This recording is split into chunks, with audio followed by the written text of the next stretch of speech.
الحمد لله رب العالمين الرحمن الرحيم مالك يوم الدين إياك نعبد وإياك نستعين اهدنا الصراط المستقيم صراط الذين أنعمت عليهم غير المغضوب عليهم ولا الضالين۔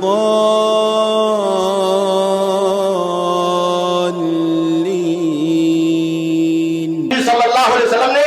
3-4 چیزوں کو بہت اہمیت کے ساتھ بتایا۔ اگر ان حقوق کو ہر آدمی اپنی جگہ پر سمجھ لے اچھی طریقے سے اور ادا کرنے کی کوشش کرے تو معاشرے اور سماج میں گھروں کے اندر جو نفرتیں ہوتی، جو بے چینیاں ہوتی ہیں، جو ماحول کریٹ کیا جاتا ہے اور اس کی وجہ سے آدمی خود تکلیف میں آتا ہے، بچے تکلیف میں آتے ہیں، معاشرہ اور سماج آدمی کا ٹوٹ اور پھوٹ کا شکار ہوتا ہے، تو ہم اور آپ اس سے محفوظ ہو جائیں۔ قرآن مجید کی جو آیت کریمہ میں نے پڑھی، اللہ رب العالمین نے اس میں گھر کا ذمہ دار مرد کو بنایا۔ الرجال قوامون علی النساء بما فضل اللہ بعضهم علی بعض وبما انفقوا من اموالهم۔ کام مرد کو عورتوں پر اللہ رب العالمین نے ذمہ دار بنایا۔ ذمہ داری سب سے پہلے مرد کی ہے۔ ایک آدمی کی شادی ہوتی ہے، وہی سے ذمہ داری شروع ہو جاتی ہے۔ حقوق زوجیت کے تعلق سے ذمہ داری شروع ہو جاتی ہے، اور پہلی ذمہ داری مہر کی ادائیگی کی ذمہ داری ہوتی ہے۔ دوسری ذمہ داری نام اور نفقہ کو اپنے بیوی اور بچوں کے خرچ کے برداشت کرنے کی ذمہ داری ہوتی۔ آپ کو بہت سارے لوگ ایسے سماج میں مل جائیں گے، معاشرے میں مل جائیں گے، جو اپنے ماں اور باپ پر نربھر رہتے ہیں۔ جوان آدمی ہے، ہٹا کٹھا آدمی ہے، شادی ہو گئی، بچے ہو گئے، 2-2 4-4 اولادیں ہو گئی، ان کی بھی شادی کا وقت آ گیا، وہ اپنے ماں اور باپ کے اوپر نربھر ہے۔ نہیں، حقوق کو سمجھنا ہمارے اور آپ کے لیے ضروری ہے۔ وہ ذمہ داری جو آپ کے بیوی کی ہے، آپ کے بچوں کی ہے، وہ آپ کے باپ کے اوپر نہیں ہے، وہ آپ کے اوپر ہے، ہمارے اوپر ہے، وہ والدین کے اوپر نہیں ہے۔ اور سکنا کی ذمہ داری،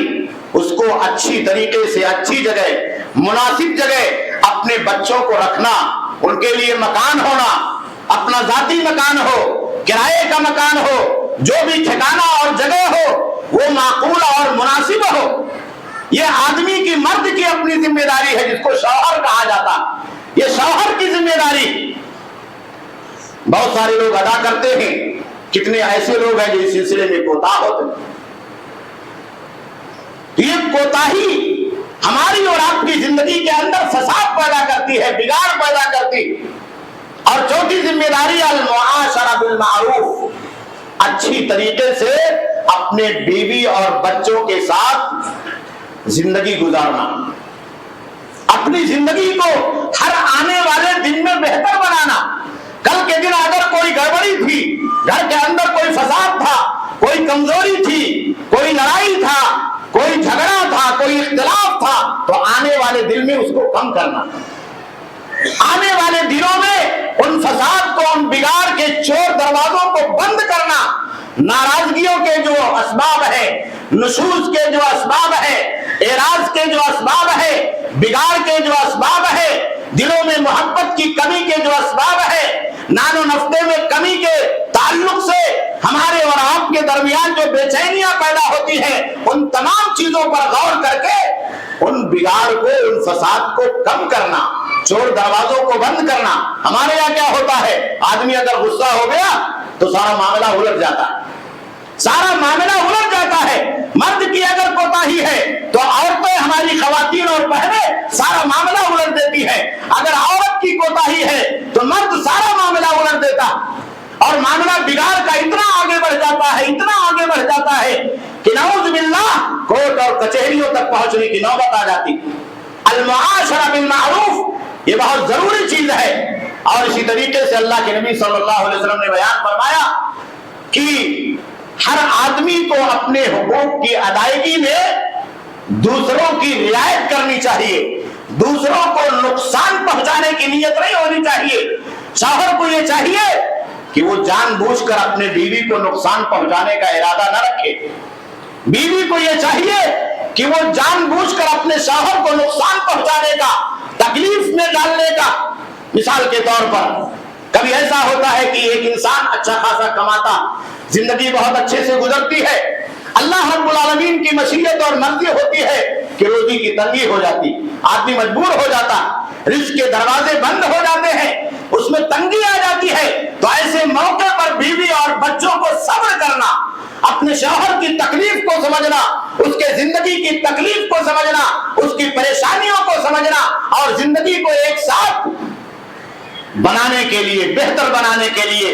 اللہ رب العالمین کے راستے پر لے کر کے چلنے کے لیے، صبر کی تلقین کرنے کے لیے، اللہ رب العالمین کی بنائی ہوئی تقدیر پر بھروسہ کرنے کے لیے، ایسے موقع پر عورتوں کو چاہیے کہ وہ ذمہ داری ادا کرے۔ کبھی ایسا ہوتا ہے کہ اگر روزیوں کے اندر تنگی ہو گئی، کبھی ایسا ہوتا ہے کہ اگر کمائی کے اندر کچھ کمی آ گئی تو بہت ساری عورتیں آسمان سر پر اٹھا لیتی، اور بگاڑ کا راستہ وہی سے شروع ہو جاتا۔ انسان کے ذہن و دماغ میں اللہ رب العالمین نے جو صبر کی تعلیم دی ہے، اس صبر کی تعلیم کو آدمی اختیار کرنے کے لیے آمادہ اور تیار نہیں ہوتا، تو نقصان پہنچانے کی نیت نہ ہو، تکلیف میں ڈالنے کی نیت نہ ہو، پریشانی میں ڈالنے کی نیت نہ ہو، ظاہر سی بات ہے شوہر پریشان ہوگا تو بچوں کو پریشانی ہوگی، گھر کا گارجین پریشان حال ہوگا تو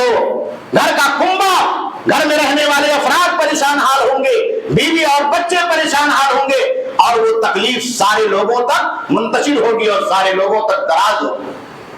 اسی طریقے سے اللہ کے نبی صلی اللہ علیہ وسلم نے شوہر کے اوپر بھی بیویوں کے تعلق سے حقوق رکھے، بیویوں کے اوپر بھی شوہر کے تعلق سے حقوق رکھے۔ تو بیوی کے جو ذمہ داری اللہ رب العالمین نے دی ہے، اس میں سب سے پہلا مسئلہ یہ ہے وجوب الطاعہ، ایک عورت کا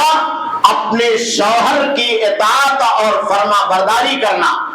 اس کی بات کو ماننا، شادی کے بعد اس کے کہنے پر چلنا، نیک کاموں میں، اچھے کاموں میں، بھلائی کے کاموں میں، زندگی کو بہتر بنانے کے لیے، اپنی اولاد کو بہتر بنانے کے لیے یہ واجب اور ضروری ہے۔ اگر کوئی عورت اپنے شوہر کی نافرمانی کرتی ہے تو اس کا بہت بڑا گناہ ہے، اتنا بڑا گناہ ہے کہ اللہ کے نبی جناب محمد رسول اللہ صلی اللہ علیہ وسلم نے بیان فرمایا کہ فرشتے ایسی عورت پر لعنت بھیجتے ہیں، فرشتے ایسی عورت پر لعنت بھیجتے ہیں، اور وہ عورت اللہ رب العالمین کی طرف سے لعنت کی مستحق ہو جاتی۔ یہ پہلی ذمہ داری ایک عورت کے اوپر اللہ رب العالمین نے اور اللہ کے نبی جناب محمد رسول اللہ صلی اللہ علیہ وسلم نے رکھی ہے۔ صحیح حدیث کے اندر اللہ کے نبی صلی اللہ علیہ وسلم نے بیان فرمایا کہ اگر ایک عورت اپنے شوہر کی اطاعت اور فرما برداری کرتی ہے تو یہ جنت میں جانے کا راستہ، اس سے بڑی نیکی اور کیا چاہیے؟ اس سے بڑی نیکی اور کیا چاہیے؟ اللہ کے نبی نے فرمایا کہ المرأة اذا صلت خمسها وصامت شهرها وحفظت فرجها واطاعت بالها